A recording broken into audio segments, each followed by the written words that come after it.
Hey guys, so let's keep it 100. I did not watch the debate last night.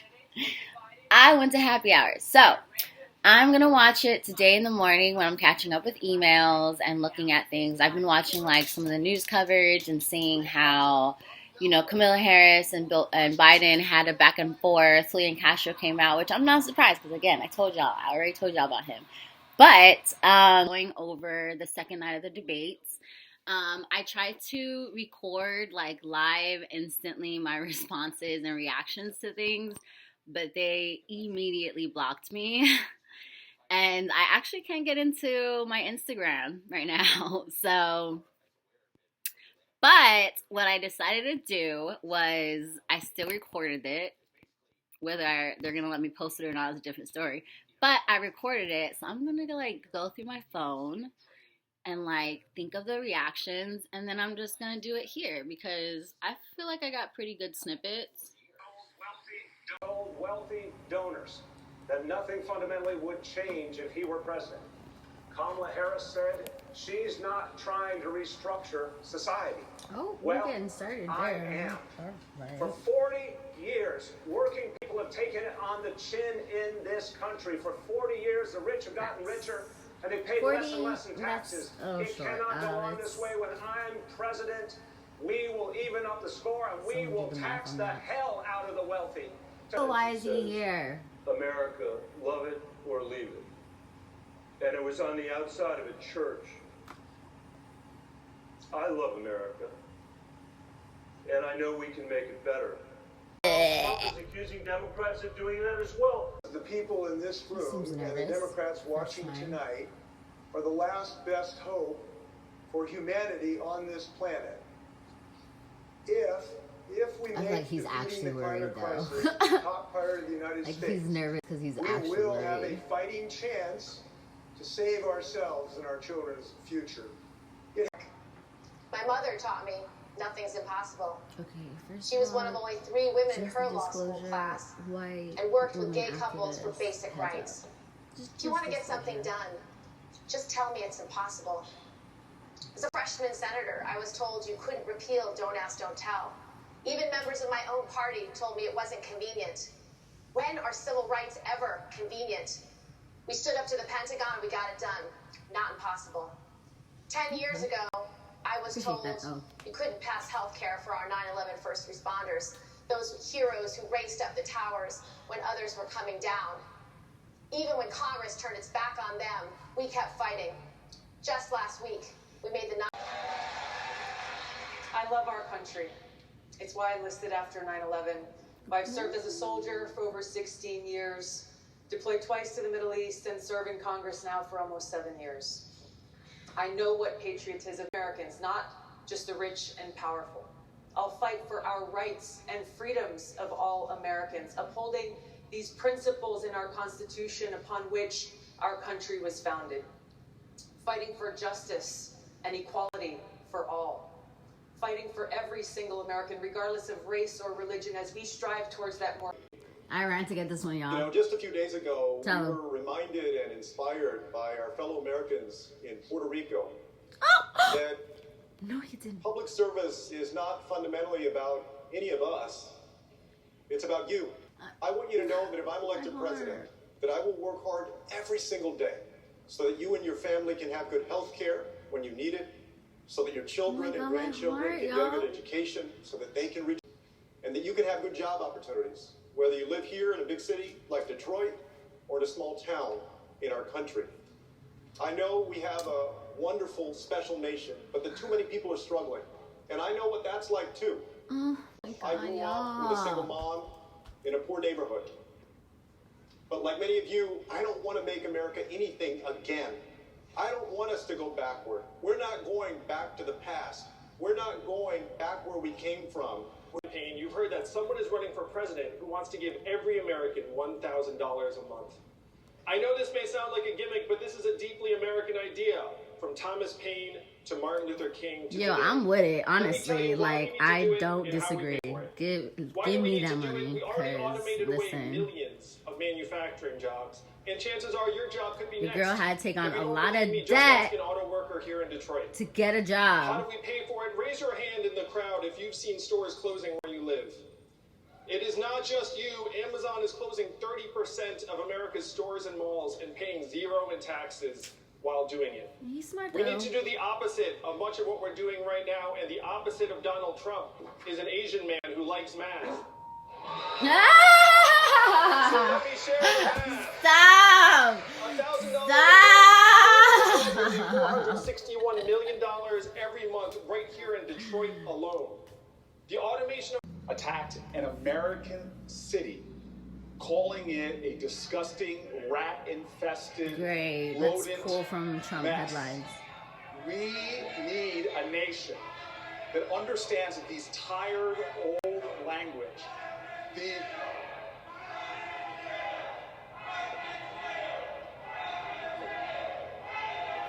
Stand by, Senator. I will stand by. Please stand by.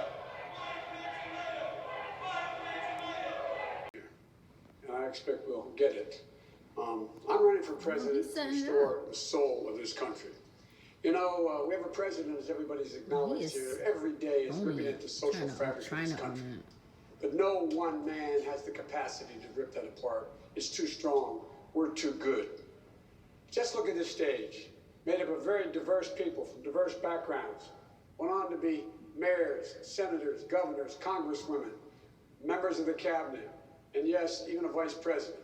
Mr. President, this is America, and we are strong and great because of this diversity. This week, you released Healthcare. a new healthcare plan, which would preserve private insurance and take 10 years to phase in. Vice President Biden's campaign calls your plan, quote, a have-it-every which way approach, and says it's just part of a confusing pattern of equivocating about your healthcare stance. What do you say to that? Well, they're probably confused because they've not read it. But the reality is that I have been spending time in this campaign listening to American families, listening to experts, listening to healthcare providers. Trump with double talk on this plan. Your response, Senator Harris? Absolutely. Unfortunately, Vice President Biden, you're just simply inaccurate in what you're describing. The reality is that our plan will bring health care to all Americans under a Medicare for All system. Our plan will allow people to start signing up on the first day. Babies will be born into our plan, and right now 4 million babies almost are born every day in America, or every year in America. Under our plan, we will ensure that everyone has access to health care. Your plan, by contrast, leaves out almost 10 million Americans. So I think that you should really think about what you're saying, but be reflective and understand that the people of America want access to health care and do not want cost to be their barrier to getting it. Senator Harris, thank you. Vice President Biden, your response. The plan, no matter how you cut it, costs $3 trillion when it is in fact employed. Number one, 10 years from now, after 2 terms of the senator being president, after her time. Secondly, it will require middle-class taxes to go up, not down. Thirdly, it will eliminate employer-based insurance. And fourthly, what happens in the meantime? I'd like to respond. Okay, that was... First of all, the cost of doing nothing is far too expensive. Second, we are now paying $3 trillion a year for healthcare in America. Over the next 10 years, it's probably going to be $6 trillion. We must act. My plan is about immediately allowing people to sign up and get into coverage. Right now in America, we have seniors who every day, millions of seniors, are going into the Medicare system. And they are getting full coverage and the kind of coverage they need.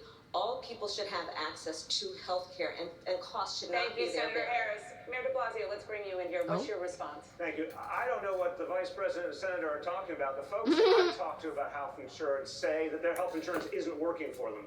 There's tens of millions of Americans who don't even have health insurance. Tens of millions more who have health insurance that can barely make work because of the copays, the deductibles, the premiums, the out-of-pocket expenses. There's this mythology that somehow all these folks are in love with their insurance in America. What I hear from union members and from hardworking middle-class people is they wish they had better insurance. Yes. And they're angry at private insurance companies that skim all the profits off the top and make it impossible for everyday people to get coverage like mental health care, dental care, the things that would be full coverage for all Americans. A looming retirement wave coming up. I'm proud that our state has made them eligible to retire in dignity. I'm also proud of this, and I think we need to talk more about this as Democrats. It is time to give people adequate mental health care in this country. And we Say that one. We're having some success in integrating mental health with physical health. There's no reason we should distinguish between your physiological and your mental health. And the last thing we're doing, I think, is very instructive for the nation. And how do you respond to Governor Inslee? Well, I just want to share a story. When I told my wife I was running for president, you know the first question she asked me? What are we going to do about our health care? That's a true story, and it's not just us. Democrats are talking about health care the wrong way. As someone who's run a business, I can tell you flat out our current health care system makes it harder to hire.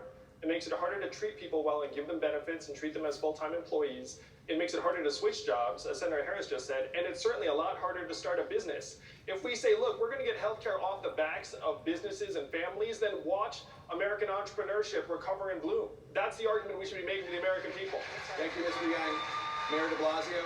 He seems so I don't like, matter of fact. why Democrats on this stage are fear-mongering about universal health care. It makes no sense. Ask the American people. They are sick of what the pharmaceutical companies are doing to them. Ask them what they feel about the health insurance companies. They feel it's holding back their families because they can't get the coverage they need. They get a lot of no's. They don't get a lot of help from health insurance companies. Why are we not going to be the party that does something bold, that says we don't need to be dependent on private insurance? We can have a system that actually covers everyone. You know what? Donald Trump won this state of Michigan by saying he was going to disrupt the status quo. How about we be the party that's going to disrupt the status quo for working people? Mr. Mayor, just a I appreciate the talking points. Who are you talking about? Homeland Security Secretary Jay Johnson, Finally, who we're you served with, in immigration. says that is a public declaration that the border is, quote, effectively open to all. How is he wrong? Thank you for that question. You know, if you elect me president, you're not electing me to follow. You're electing me to lead. And open borders is a right-wing talking point. And frankly, I'm disappointed that some folks, including some folks on this stage, have taken the bait. The only way that we're going to guarantee that we don't have family separations in this country again is to repeal Section 1325 of the Immigration Nationality Act. That is the law that this president, this administration is using to incarcerate migrant parents and then physically separate them from their children.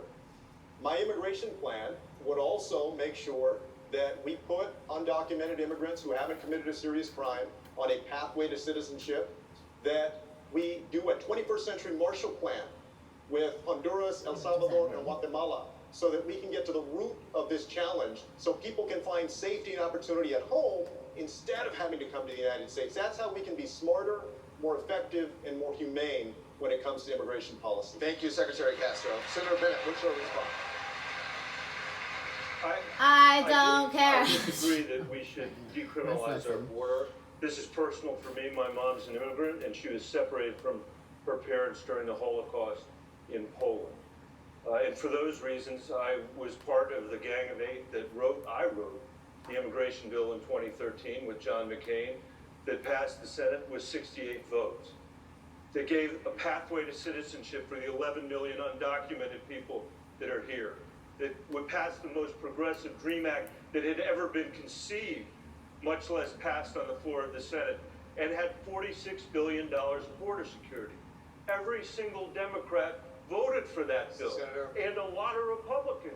That should be our position. Thank you, Senator. That is our position. Thank you, Senator. Senator Harris, you have indicated that you don't think it should be a criminal offense punishable by jail to cross the U.S. border illegally. How do you respond to Senator Bennett?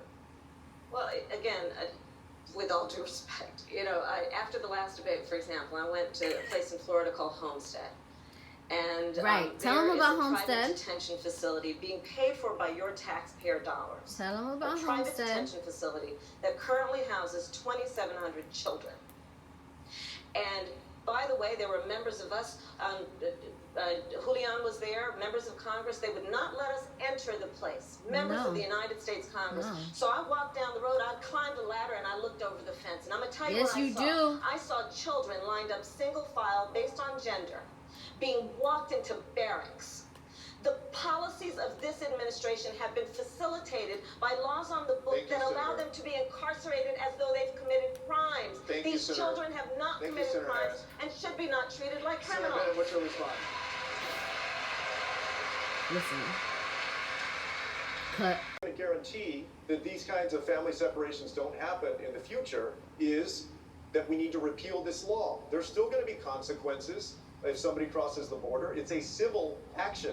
Also, we have 654 miles of fencing.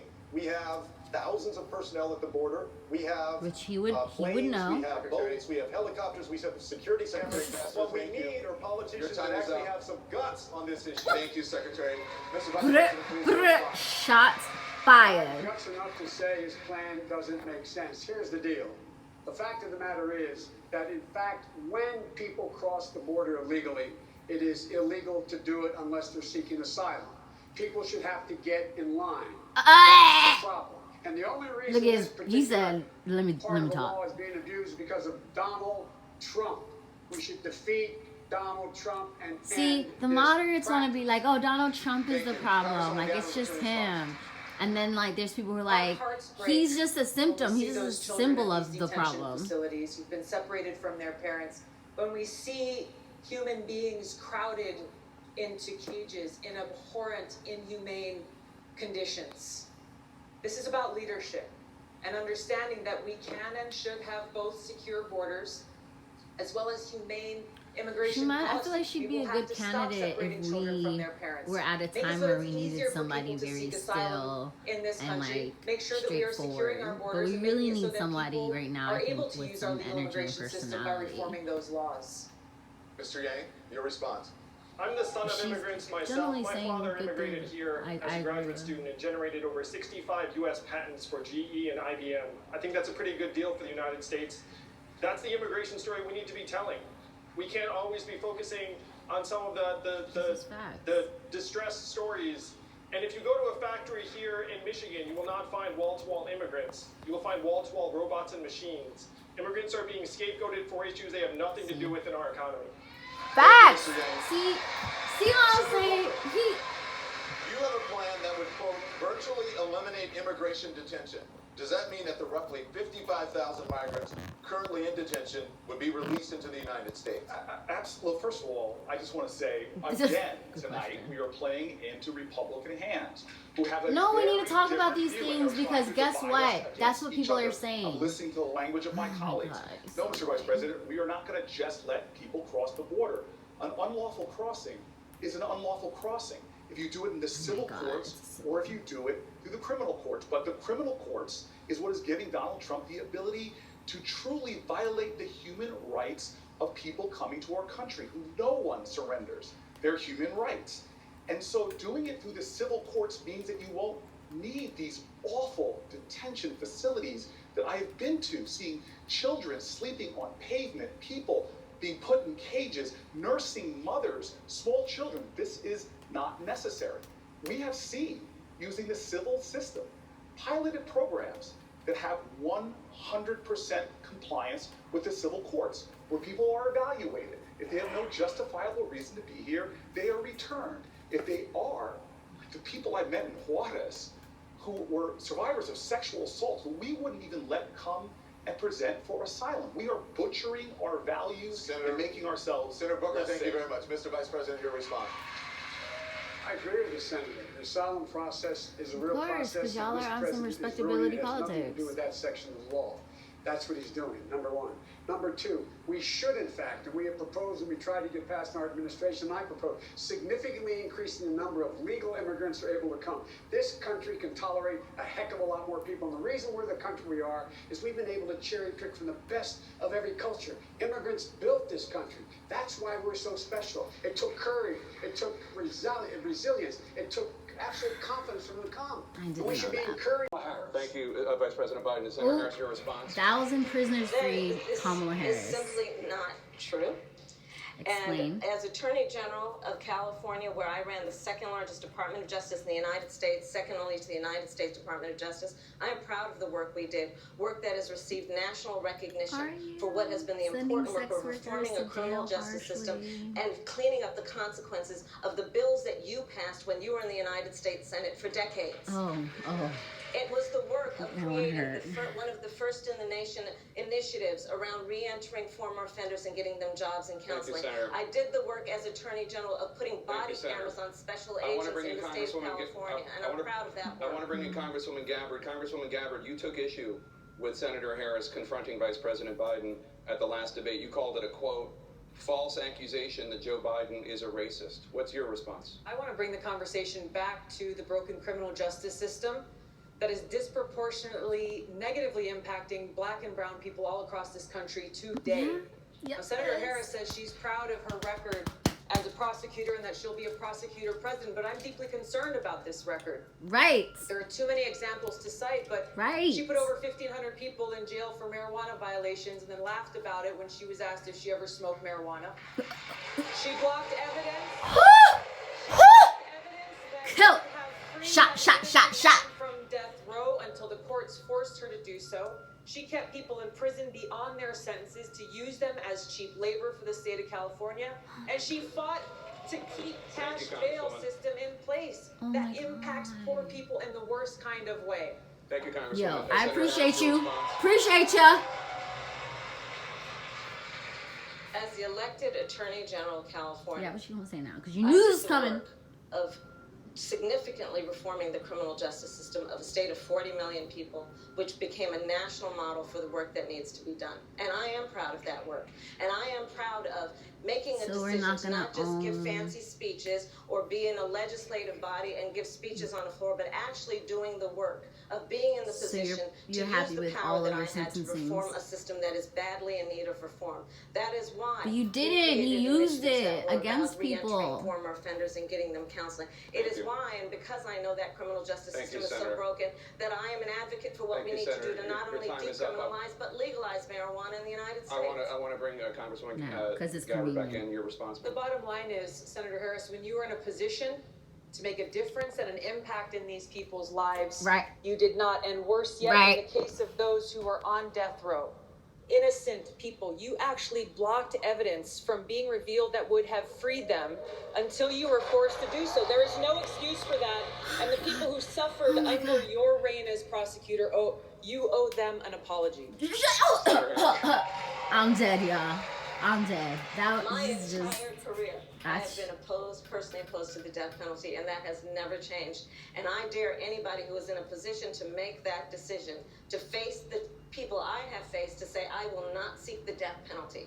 That is my background. That is my work. But what about the people who are? I think you can judge people by when they are under fire, and it's not about some fancy opinion on a stage, but when they're in the position to actually make a decision. She's a good pivoter because she's a lawyer. She's a prosecutor, so she's a good debater. I made a very difficult decision that was not popular to not seek the death penalty. History shows that, and I am proud of those decisions. Senator Harris, thank you very much. Senator Bennett, a question for you. Where it will be zero by 2053. Average African American income would be zero by 2053 at the rate that we're going. The question was, why are you the best candidate to heal a racial divide? And that's how he opens it.